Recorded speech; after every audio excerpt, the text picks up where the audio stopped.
ची ओळख करून द्यायची तर खरं केल्याप्रमाणे माजी सचिव सार्वजनिक बांधकाम विभागाचे ते होते आणि त्याच्यानंतर अ, केंद्र शासनाच्या किंवा महाराष्ट्र शासनाच्या पायाभूत सुविधा संबंधातून अनेक ज्या वेगवेगळ्या समित्या ज्या स्थापन होतात आणि सल्ला त्या समित्यांचा घेतला जातो, अशा समित्यांवरती फार वरच्या पदावरती सरांनी काम केलेलं आहे. अगदी planning commission on roads accident and injury prevention याचे ते सदस्य होते. नंतर महानगरपालिकेची जी स्टँडिंग टेक्निकली ऍडव्हायझरी कमिटी म्हणजे स्थायी तंत्रज्ञान सल्लागार समिती त्याच्यावरती सर होते. 65 हून अधिक लवाद न्यायाधिकरणाची म्हणजे आर्बिट्रेटर्सची त्यांनी कामं केलेली आहेत. डिस्प्यूट रिझोल्युशन बोर्ड वरती सर होते आणि मुंबईकरांना प्रामुख्याने माहिती असलेला जो नवीन ठाणे क्रीक वरचा म्हणजे ज्याला आपण वाशी खाडी पूल म्हणतो, तो जो पूल होता तो सर मुख्य अभियंता असतानाच्या कारकिर्दीत त्यांच्या मार्गदर्शनाखाली झालेला होता.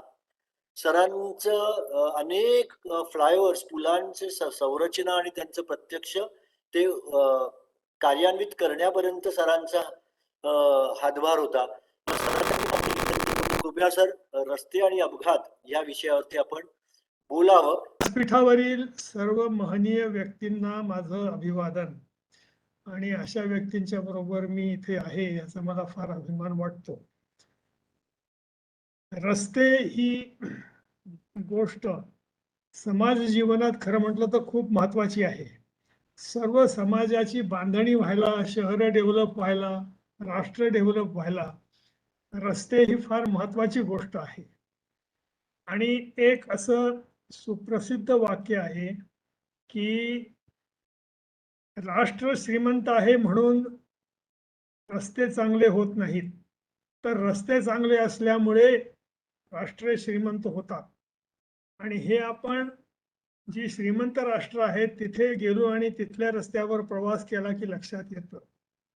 आणि आपल्याकडे सुद्धा त्याची प्रचिती आलेली आहे. जिथे रस्ते चांगले झाले तिथे ताबडतोब विकास होतो. आता भिवंडी वाडा रस्त्यासारखा रस्ता जो पूर्वी अगदी 12 फूट रुंदीचा होता आणि तो भाग विशेष विकसित नव्हता, इथे तो रस्ता जागतिक बँक प्रकल्पाखाली विकसित केल्याबरोबर वाड्याच्या आसपास अनेक इंडस्ट्रीज निर्माण झाल्या. हे अगदी जवळचं उदाहरण आहे. पूर्वी नागपूर ते उमरेड जायचं म्हटलं तर त्या प्राध्यापकांना वगैरे 3-3, 4-4 तासाचा वेळ लागत असे.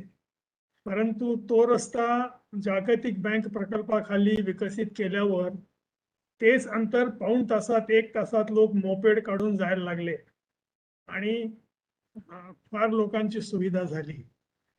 पुणे ते नागपूर बसेसना पूर्वी 19 तास लागत असत, तर केवळ पुणे नगर, नगर औरंगाबाद, जालना हा रस्ता केवळ 12 फुटावरून 24 फूट रुंदीचा म्हणजे 2 लेनचा केल्याबरोबर त्या प्रवासाचे 5 तास कमी झाले. आणि जेव्हा असा वेळ कमी होतो तेव्हा अर्थातच वाहनांचा टर्न अराउंड टाइम कमी होतो, इकॉनॉमिक गेन खूप होतो आणि सर्वच विभागाची प्रगती होते. असं लक्षात येतं की रस्ते डेव्हलपमेंटमध्ये जर गुंतवणूक केली तर त्याचा रिटर्न, इकॉनॉमिक रिटर्न हा खूप मोठा असतो. एका बाबतीत आमचे जे प्रकल्प आम्ही केले त्यात एका प्रकल्पामध्ये तर 42% हा आर्थिक परतावा त्या गुंतवणुकीवर मिळायचा. हे म्हणजे इकॉनॉमिक गेन, नुसतं आर्थिक म्हणजे मॉनिटरी गेन नव्हे, तर एकतर समाजाचा जो वेळ वाचतो, सर्व प्रगती होते, या सगळ्याचा विचार करता असं आहे. त्यामुळे रस्त्यामध्ये खूप गुंतवणूक करणं हे फार फायदेशीर होतं. पूर्वी हे भारत सरकारला ते पटायला थोडा वेळ लागला किंवा इतर महत्वाच्या गोष्टी करण्यामुळे त्यांना रस्त्यावर जास्त गुंतवणूक करता आली नाही. परंतु 2010 किंवा अशा काही सालानंतर किंवा विशेषतः 2015 वगैरे सालापासून प्रचंड प्रमाणावर ते रस्त्यावर खर्च सुरू झालेला आहे आणि त्यामुळे लवकरच त्याची फळं आपल्याला दिसायला लागतील. परंतु जसे रस्ते खूप प्रगत होतात तसं त्याच्यावरती अपघाताचं प्रमाण सुद्धा वाढण्याचा धोका असतो.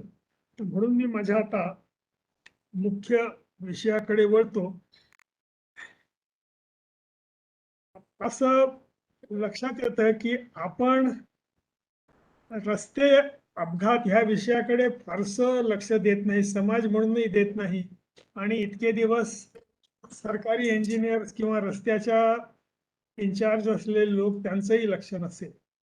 सकाळी उठून पेपर वाचायचा, भीषण अपघातांच्या बातम्या वाचायच्या, तोंडाने अरे रे म्हणायचं, चहा घ्यायचा, मग पुढचे स्पोर्ट्स पेजकडे वळायचं आणि मला ऑफिसला लवकर जायचं आहे म्हणून उठायचं. असा तो प्रकार होता. ऍक्च्युअली हा खूप गंभीर प्रश्न आहे. हे मी आकडे आपल्या समोर दाखवतो आहे, ते आपण थोडे पाहावेत की वाहनांची संख्या कशी वाढलेली आहे देशामध्ये. 95 साली 3 कोटी होती, आज 29.71 कोटी झालेली आहे. त्या वाहनांमध्ये अर्थात सर्व प्रकारची मोटर वाहनं आहेत, मोटरसायकली पण आहेत, मोपेड्स पण आहेत आणि बसेस, ट्रक्स वगैरे पण आहेत. आणि अपघाताचं जे प्रमाण आहे ते पूर्वी 3,48,900 दरवर्षी अपघात भारतात होत असत, ते 2015 मध्ये इतके वाढले. परंतु त्यानंतर मात्र तशी वाढ झालेली दिसत नाही. याचं कारण सरकारने अपघात कमी करण्यासाठी बरेच प्रयत्न चालवले आहेत आणि त्यामुळे ती साधारण गेली 5 वर्ष एकंदर अपघातांची संख्या साधारणपणे ह्याच स्तरावरती स्थिर आहे. त्या अपघातामध्ये जखमी होणाऱ्यांचं प्रमाण जर पाहिलं तर ते सुद्धा सुरुवातीला वाढलं, पण नंतर आता 4.5 लाख साधारण माणसं जखमी होतात आणि मृत्यूंचं प्रमाण 95 साली 71,000 होतं, ते वाढून 2015 मध्ये 1,43,000 झालं आणि 2019 म्हणजे गेल्या वर्षीपर्यंत 1,54,000 इतकं झालेलं आहे. आणि ह्याच काळामध्ये लोकसंख्या पाहिली देशाची तर 92 कोटीवरून ती 131 कोटीपर्यंत गेलेली आहे. तर म्हणजे जर असं पाहिलं की दर हजारी किती जखमी होतात किंवा काय होतात, तर त्याच्यामध्ये आपला नंबर खाली जातो, कारण आपली लोकसंख्या खूप आहे. परंतु मोठ्या जे प्रगत देश आहेत त्यांच्यामध्ये ते प्रमाण थोडं जास्त दिसतं, कारण त्यांच्याकडे लोकसंख्याच कमी आहे.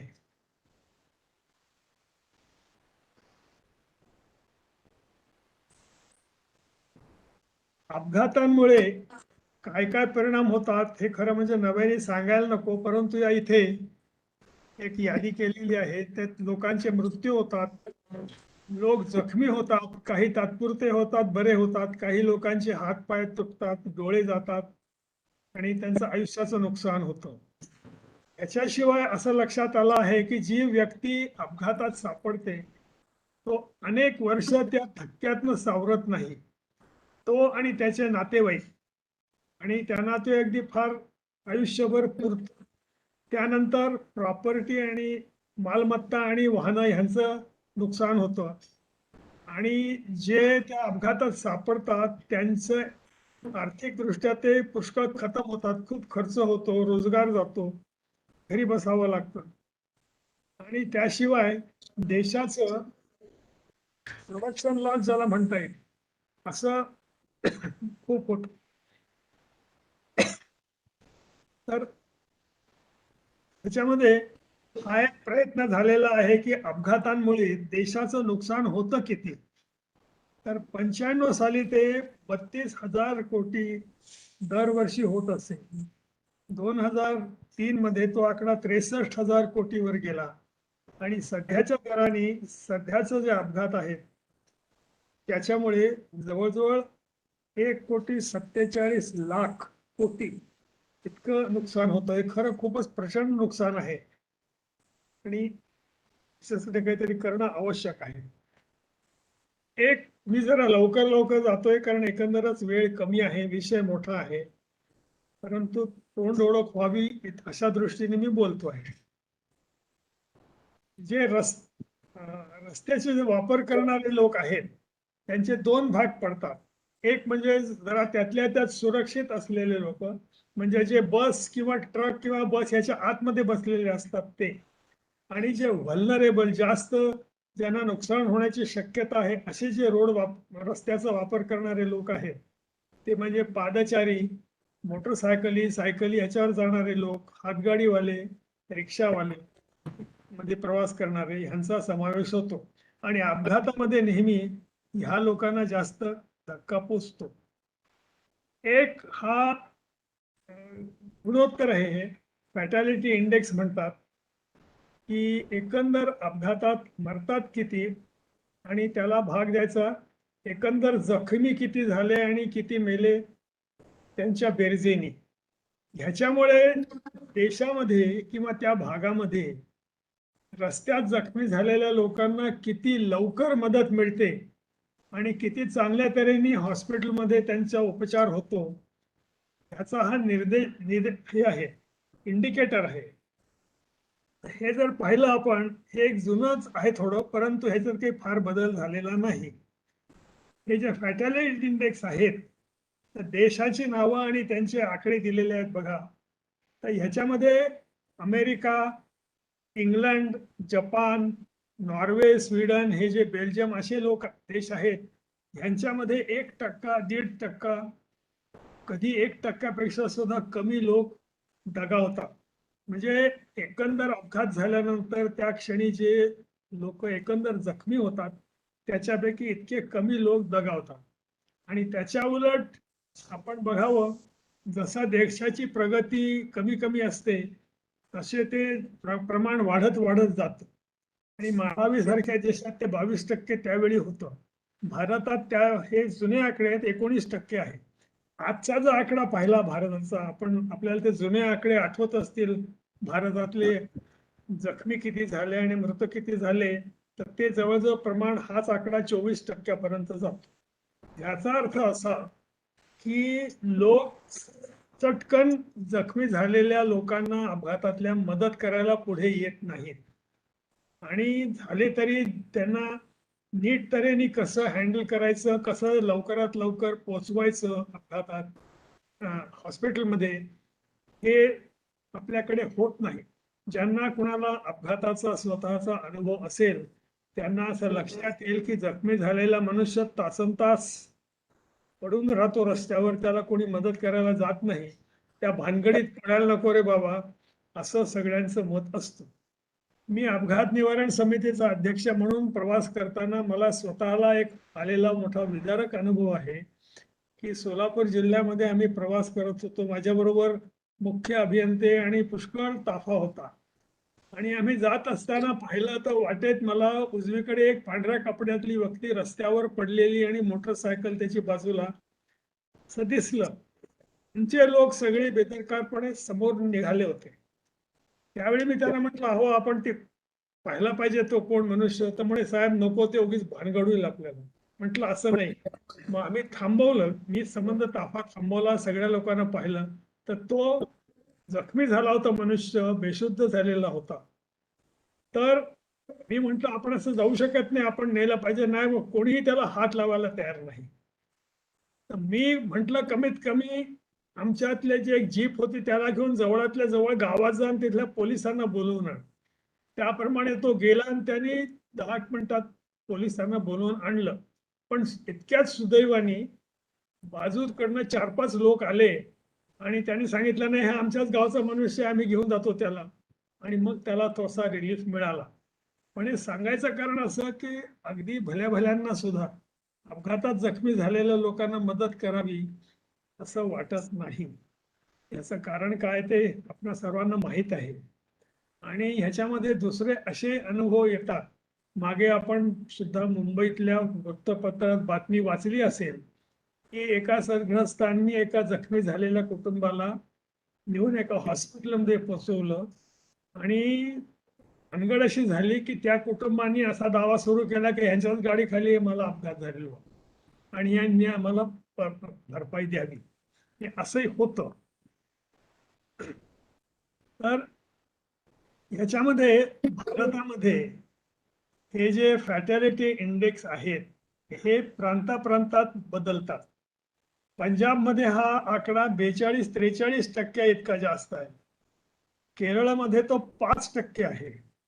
आता केरळमध्ये जे गेले त्यांना असं लक्षात येतं की केरळ म्हणजे एक जवळपास कंटिन्युअस असं असलेलं गाव असल्यासारखंच वाटतं. कुठे सबंध वस्ती आहे चारी बाजूला आणि ती जवळजवळ शहरी वस्ती सारखी आहे. तर तिथे हॉस्पिटल्स वगैरे जवळ असतात, त्यामुळे लोकांना रिलीफ लवकर मिळतो म्हणून हा आकडा कमी असेल. कदाचित लोकांचं शिक्षणही चांगलं असेल आणि लोकांनाही संस्कृती त्या प्रकारची असेल म्हणून त्यांनी ते मदत करत असतील लोकांना. परंतु जिथे खूप पैसा आहे, रस्ते उत्तम आहेत आणि पैसा मुबलक असल्यामुळे लहान मुलांच्या हाती मोटरसायकली वगैरे मोठ्या प्रमाणात जातात, तिथे अपघात प्रचंड होतात आणि लोक त्यात हाय ट्रॉमा म्हणतात की जोरात वाहनाने अतिशय वेगाने जाणारं वाहन अपघातात सापडलं तर त्यात असणाऱ्या लोकांना हानी पण जास्त होते. या सर्व कारणामुळे पंजाब सारख्या ठिकाणी जो आकडा जास्त आहे. महाराष्ट्रामध्ये जर पाहिलं तर तो सुद्धा जिल्ह्यामध्ये फरक आहे. मला असं आठवतं त्यावेळी की सोलापूर जिल्ह्यामध्ये सर्वात जास्त होता, आणखीन काही जिल्ह्यामध्ये तो कमी होता. तर तिथे कारण तेच दिसतं की जिथे साखर कारखाने आहे, जिथे सुबत्ता आहे, तिथे तो जास्त असतो. ह्याच्यामध्ये खरं म्हणजे शासनाने असं काहीतरी करायला पाहिजे की लोकांच्या मनातली ती भीती घालवली पाहिजे आणि पोलीस खात्याच्या लोकांच्या मनात असं बिंबवलं पाहिजे की एखादा ज्याला ते गुन्हेगार म्हणतात तो सुटून गेला तरी चालेल, परंतु जखमी माणसाचा जीव वाचवणं हे अधिक महत्वाचं आहे. ही अपघात निवारण ही बाब सर्व रस्त्याच्या खात्यांच्या विचारामध्ये फार खालची त्याची प्रायोरिटी आहे. रस्त्यावर खड्डे असले तर त्या इंजिनियरला धारेवर धरलं जातं, परंतु त्याच्याकडे अपघात स्थळं असली तर मात्र तितकं त्याच्यात बोललं जात नाही. अपघाताचे माझ्या मते 4 प्रकार आहेत. अपघाताच्या कारणांचे ड्रायव्हर्स एरर म्हणजे चालकाची चूक, वाहनातला दोष, रस्त्याच्या आसपासची परिस्थिती आणि रस्त्यामधले दोष. तर आपण जर पोलिसांचं रेकॉर्ड पाहिलं तर 80-85-90% अपघात हे ड्रायव्हर चूक असं लिहिलेलं असतं. आणि आमच्या कमिटीच्या कामाच्या वेळी अनेक पोलीस स्टेशनचे रेकॉर्ड्स पाहिलेले आहेत, त्यांच्या कॉप्या घेतलेल्या आहेत. तर बहुतेक ठिकाणी ड्रायव्हर चूक असं लिहिलेलं असतं आणि बऱ्याच प्रमाणात ते खरं पण आहे की ड्रायव्हरची चूक असते हे खरं आहे. कारण शेवटी रस्ता जर वाईट असेल, समोरचं जर काही दिसत नसेल तर त्या ठिकाणी हळू जाणं हे ड्रायव्हरचं खरं म्हणजे कर्तव्य आहे आणि त्यांनी ते पाळलं तर अपघात होणार नाही. पोलीस रेकॉर्ड प्रमाणे फक्त 10% अपघात हे रस्त्यांच्या डिफेक्ट्समुळे होतात. ड्रायव्हर लोकांनी खरं म्हणजे गाडीत बसताना आपला अहंभाव, राग, आपल्या डोक्यावर असलेले काही प्रॉब्लेम्स, ऑफिसमधले प्रॉब्लेम्स, घरातले हे विसरून ड्रायव्हरच्या सीटवर बसायला पाहिजे आणि शांतपणे जायला पाहिजे. मी असं पाहिलेलं आहे की मुंबई शहरामध्ये एकंदर शहरच खूप असं हाय टेन्शन मध्ये असल्यामुळे लोक खूप संतापलेले असतात. जरा असं काही झालं की अर्वाच्य शिव्या एकमेकाला दिल्या जातात. मागे मी कलकत्त्याला गेलो होतो तेव्हा असं पाहिलं की अशा गाड्यांच्या जर एकमेकाला टक्कर होण्यासारखी परिस्थिती उद्भवली आणि ती वाचली थोडी, तर एक ड्रायव्हर दुसऱ्याला काही शिव्या देत नाही.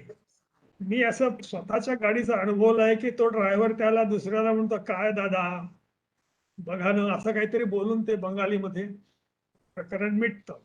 तर तिथे कदाचित एकंदर हवेत टेन्शन कमी असेल आणि त्यामुळे असं होत असेल.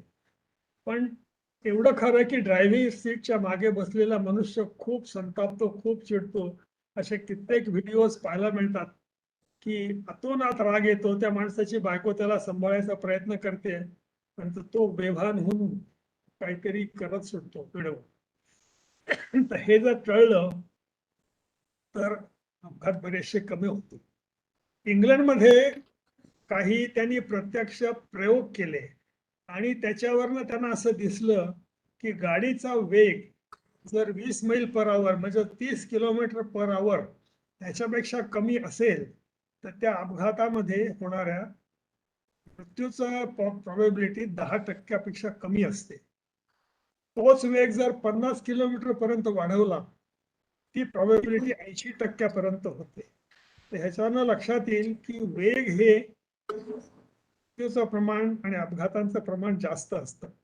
खरं म्हणजे आपण साधारण जीवनात वागताना नेहमी पहिले आप म्हणत असतो. जर 2 माणसं 3 माणसं असली आणि पाण्याचा एकच ग्लास असला तिथे तर ते नेहमी पहिले आप पिजिए प्रथम आपण प्या असं म्हणत असतो.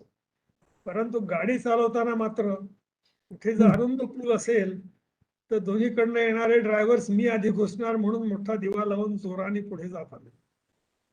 खरं म्हणजे इंग्लंडमध्ये तर मी असं पाहिलं की जर दुसऱ्याला सांगायचं असेल की बाबा तू पहिले जा तर ते थांबून जातात आणि दिवा लावतात. म्हणजे ही खूण आहे की तू आधी जा हे त्याला सांगत असतात.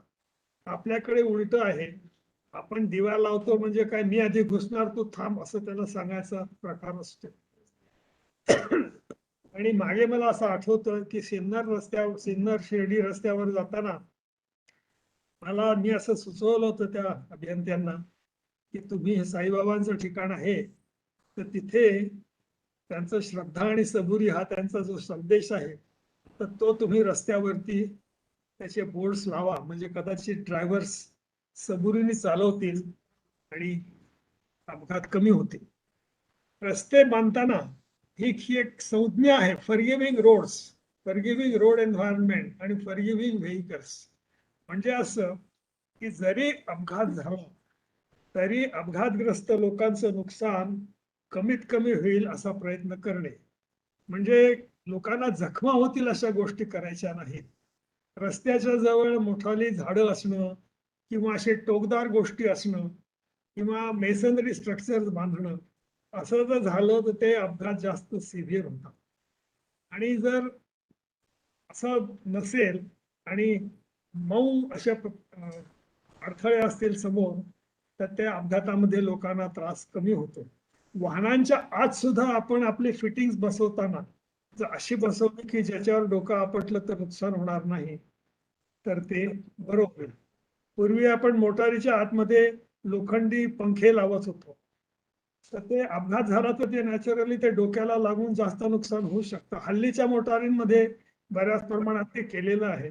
आतमध्ये सगळीकडे असं कुशनिंग सारखं असतं आणि त्यामुळे बऱ्याच प्रमाणात हे होतं. रस्त्याच्या बाजूला ज्या खुणा लावतात बोर्ड्स लावतात त्या टोकदार नसावेत. जे खांब लावतात ते गोल असावेत. असं काही केलं तर रोड एन्व्हायरमेंट हे होऊ शकेल. आणखीन एक अतिशय इंटरेस्टिंग असं संशोधन आहे ते इथे दिलेलं आहे की दर 13 वर्षाला माणसाची दृष्टी निम्मी होते त्याची शक्ती. आणि हे गमतीदार प्रमाणे ह्या चित्रांमध्ये दाखवलेलं आहे की 20 वर्षाच्या माणसाला जी गोष्ट ज्या तऱ्हेने पाहायला 2 दिवे लागतात तर तीच गोष्ट त्याच तऱ्हेने पाहायला 33 वर्षाच्या माणसाला 4 दिवे लागतात. तर 46 वर्षाच्या माणसाला 8 दिवे लागतील आणि 59 वर्षाच्या माणसाला 16 दिवे लागतील. ऍक्च्युअली जर आपण समाजात पाहिलं आज मोटर चालवणाऱ्यांचं वय तर ते बरंच असं ऍडव्हान्स्डच असतं. 50च्या पुढचे बरेच लोक असतात. तेव्हा रस्त्यावरच्या खुणा दिवे त्यांनी चालवताना स्वतः लक्ष देणं हे आपलं वय लक्षात घेऊन करायला पाहिजे. परदेशामध्ये पुष्कळ ह्या विषयावरती जास्त लक्ष दिलं जातं असं माझं लक्षात आलं. पण गोष्टीनच फोटो दाखवतो की जे आपण आपल्याकडे पाहत नाही. हा जो मधला डिव्हायडर आहे तो त्या ठिकाणी वळणं आहेत आणि तिथे तिकडून उजवीकडनं येणाऱ्या वाहनं आपटण्याचा संभव आहे. त्यामुळे त्याच्या समोर त्यांनी अटेन्युएटर्स म्हणतात त्याला पाण्याने भरलेले ड्रम्स ठेवलेले आहेत. तर त्यावर जर गाडी आपटली तर गाडीचं नुकसान कमी होण्याची शक्यता असते. हे दुसरं एक ठिकाण आहे की जिथे दोन्ही बाजूला असं कटिंग आहे आणि त्याच्यावरनं दगड गडगडात खाली येऊन रस्त्यावर येऊ शकतात आणि वाहनं जर प्रचंड वेगाने असतील तर ते त्यांना हानी होऊ शकते. तर ते होऊ नये म्हणून बघा दोन्ही बाजूला त्यांनी कुंपणं लावलेली आहेत की ज्याच्यामध्ये ते दगड रस्त्यावरती येणार नाहीत. हे एक आणखीन उदाहरण आहे की मोठ्या लांब वाहनाच्या मागे लॉंग व्हेइकल असं बोर्ड लिहिलेलं आहे. आणि इंग्लंडमध्ये इथे असं एक लाल रंगाचा एक आडवा बार असतो आणि त्याच्या योगे मागून येणाऱ्या आणि ओव्हरटेक करू इच्छिणाऱ्या माणसाला कळतं की बाबा हे समोर वाहन एक्स्ट्रा लांब आहे तेव्हा काळजी घेतली पाहिजे. मागे एकदा नागपूर शहरामध्ये असा भीषण अपघात झाला होता. लग्न नुकतं झालेले कपल त्यांच्या गाडीत बसून एअरपोर्ट रोडवर चाललं होतं आणि त्यांच्या लक्षात आलं नाही की त्यांच्या समोरचं वाहन खूप मोठं आहे. त्यांनी ओव्हरटेक करायला जोरात गाडी पुढे काढली आणि समोरून दुसऱ्या दिशेने तितक्याच वेगाने गाडी आली. बरं ते वाहन अति लांब असल्यामुळे ह्यांना पटकन त्या वाहनाच्या पुढेही जाता येईना आणि हेड ऑन कोलिजन होऊन ते जागच्या जागी दगावले. तर अशा प्रकार होऊ नयेत म्हणून अशा प्रकारचं जर करता आलं तर ते चांगलं होईल. दुसरं हे आपण मुंबईला पाहिलं असेल की जिथे जिथे वाय जंक्शन्स आहेत तिथे तिथे कोपऱ्यावर जे काय आहे बांधलेलं त्याचा चुराडा झालेला असतो. त्याचं कारण जेव्हा आपण वेगात गाडी चालवतो आणि असं वाय जंक्शन समोर येतं तेव्हा मनाची स्थिती द्विधा होते आणि पुष्कळदा मनुष्य निर्णय नीट लवकर न झाल्यामुळे त्या मधल्या दगडी बांधकामावर किंवा जर तिथे झाड असेल तर त्याच्यावर आदळतो आणि तिथे हानी होते. पुष्कळ लोक मरतात सुद्धा. मला आठवतं कोकण गोवा रस्त्यावरती त्या साधारण 380 किंवा 400 अशा किलोमीटर अंतरावर एका ठिकाणी असं वाय जंक्शन आहे आणि आता आता ते सुधारलं असेल म्हणा, पण तेव्हा तिथे एक मोठा वृक्ष होता आणि हे वाहनं जाऊन त्या वृक्षावर आदळून लोक मरण त्यांचं मृत्यू पावायचे असं लक्षात आलं. बरं इतकी मोठी झाडं तोडणंही शक्य नसतं. तर अशा ठिकाणी हे अशा प्रकारचं हे जे त्यांनी दाखवलं आहे सॉफ्ट ते असलं तर बरं. नंतर हे दोन्ही बाजूच्या मार्गिकांच्या मध्ये हे जे क्रॅश बॅरियर्स लावलेले आहेत त्यांनी इकडचं वाहन तिकडे जात नाही. आपल्याला आठवत असेल काही वर्षांपूर्वी मराठी रंगभूमीवरचे एक प्रख्यात नट पुण्याच्या जवळ असेच एक वाहन दुसऱ्या दिशेने येणार हे ओलांडून मधलं मीडियन त्यांच्या गाडीवर आदळल्यामुळे ते दगावले होते. तसं होऊ नये म्हणून हे अशा प्रकारचं उपयुक्त आहे. परंतु आपल्याकडे बरेचदा खर्च फार होतो ह्या नावाखाली हे करत नाही आपण आणि त्यामुळे लोकांना जरा धोका निर्माण करतो. ते मागे उल्लेख झाला मी निवृत्त झाल्यानंतर गडकरी साहेबांनीच एक ही समिती नेमली होती अपघात निवारण समिती आणि ह्या समितीने 7-8 वर्ष काम केलं आणि जागोजागी पाहून रस्त्याचं पाहणी केली. जवळजवळ 29,000 किलोमीटर रस्ते पाहिले आणि त्याच्यावरचे अपघात स्थळं निवडून त्यांची यादी जवळजवळ 10,000 स्थळांची यादी दिलेली होती आणि त्याच्यावर हळूहळू काम करून काही काही अपघात कमी पण झाले होते. 2004 सालची आकडेवारी असं सांगते की नॉर्मल प्रकारे जितके अपघात झाले असते ते 12 ते 13,000 झाले असते. मृत्यू झाले असते रस्त्यावर 12 ते 13,000 झाले असते. त्याच्याऐवजी त्या वर्षी 7,000 इतके लोक दगावले म्हणजे 5-6 हजार लोक कदाचित वाचले असावेत. आपल्याकडे जी साधारण अपघात स्थळांची दिसतात हे असे ब्लाइंड जंक्शन रस्त्यावर करतात. म्हणजे जिकडे झाडं लावायला खरं हजारो एकर जमीन मोकळी आहे परंतु सर्व लोकांना स्फुरण येतं ते असं की रस्त्याच्या जवळ जी जागा असते तिथे जास्तीत जास्त वनस्पती करायची आणि ते झाडं काढायला गेलं की खूप रागारागाने अंगावर यायचं. तुम्हाला झाडं लावायला खरं म्हणजे कितीतरी मोकळी जागा आहे ती सोडून रस्त्याच्या मध्यभागी का झाडं लावायची इच्छा होते कळत नाही. एक टिपिकल जागा आहे अशी जी शिखरं असतात रस्त्यावरती इथे असं होतं की जाणारी वाहनं ट्रक्स आणि बसेस या चढावावरती हळू जायला लागतात आणि लहान वाहनं जोरात येत असल्यामुळे त्या शिखराच्या जवळ साधारण आल्यानंतर तिथे असं तुंबल्यासारखं होतं आणि ते वाहनं, लहान वाहनं उतावळी होऊन जोराने ओव्हरटेक करायचा प्रयत्न करतात आणि बरोबर त्या शिखराच्या ठिकाणी तिकडूनही त्याच प्रकारे लोक येतात आणि त्या दोघांचे एकमेकावरती हेड ऑन कोलिजन होतं.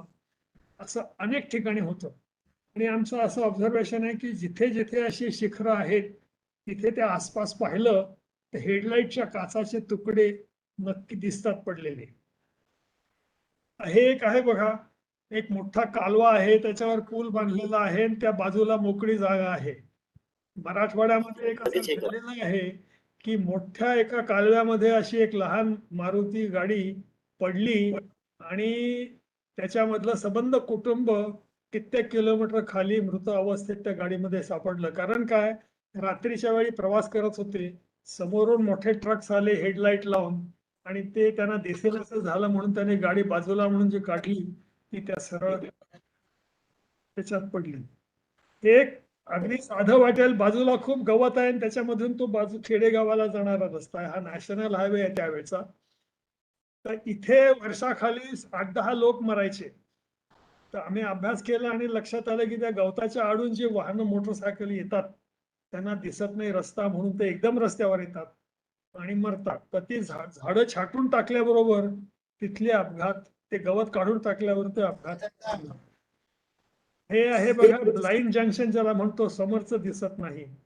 अशा ठिकाणी आपलाही अनुभव असेल की उजवं वळण असलं की माणसं इन्व्हेरिएबली आपली लेन सोडून उजव्या लेन मध्ये जातात आणि समोरून येणाऱ्या वाहनाशी त्यांची टक्कर होण्याची शक्यता असते.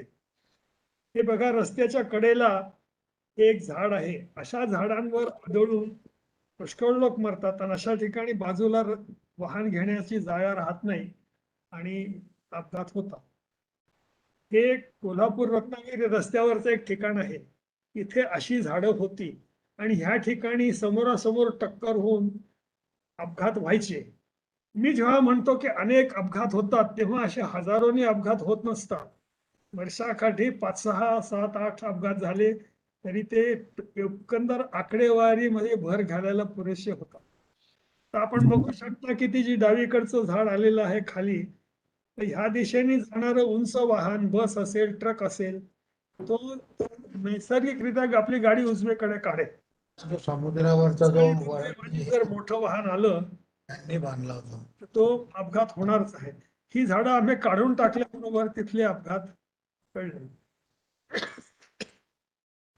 असा अनुभव येतो.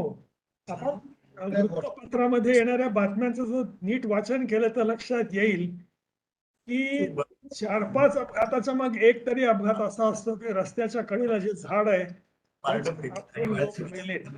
आणि जेव्हा असं घडतं तेव्हा त्या गाडीमध्ये प्रवास करणाऱ्या लोकांना अजिबात काही चान्सच नसतो वाचण्याचा. जागच्या जागी मरतात सगळे. परंतु झाडं तोडायला गेलं तर मात्र लोकांना फार वाईट वाटतं. आणखीन हे गमतीशीर आहे, मुंबई नाशिक रस्त्यावर एका ठिकाणी जे डावीकडे एक मोठं तळं आहे, तिथे लेक आहे, डॅमचं जवळचं हे ठिकाण आहे. हे लोकांचं पाण्याचा सोर्स एकीकडे आणि गाव दुसरीकडे असं असेल, तिथे लोक पाणी आणायला म्हणून जे रस्ते ओलांडतात अशा ठिकाणी वारंवार अपघात होतात असं लक्षात येतं. नागपूर रस्त्यावर, वर्धा रस्त्यावरती एका ठिकाणी असं होतं, एक गाव होतं, त्यांच्यासाठी सरकारने बोरवेल बांधायची ठरवली. गावाच्या बाजूला बोरवेल घेतली, ते 150 फूट पाणी लागलं नाही म्हणून रस्त्याच्या दुसऱ्या बाजूला बोर घेतलं आणि ते 300 फुटावर त्याने पाणी लागलं आणि तिथे त्या लोकांना पाणी आणायला जावं लागत होतं आणि दरवर्षी 5-6 माणसं तिथे दगावायची. आम्ही तिथे पाहणी करायला गेलो तेव्हा त्या गावातली एक वृद्ध बाई नुसती आपल्यातच मोठ्याने बोलत होते, आम्हाला ऐकू जाईल अशाने, की ही तिकडे 300 फूट केलं, इकडे जर 300 फूट केलं असतं तर आमची माणसं वाचली नसती का. तर अशी दृष्टी पुष्कळदा राहत नाही आपल्याला. असं तर हे माझं शेवटचीच स्लाइड आहे आणि हे एक बघा बाजूला विहीर, अशा विहिरीत वाहनं पडतात असे अनेकदा आपण वाचतो पेपरमध्ये. हे माझं प्रेझेंटेशन संपलेलं आहे. धन्यवाद, नमस्कार.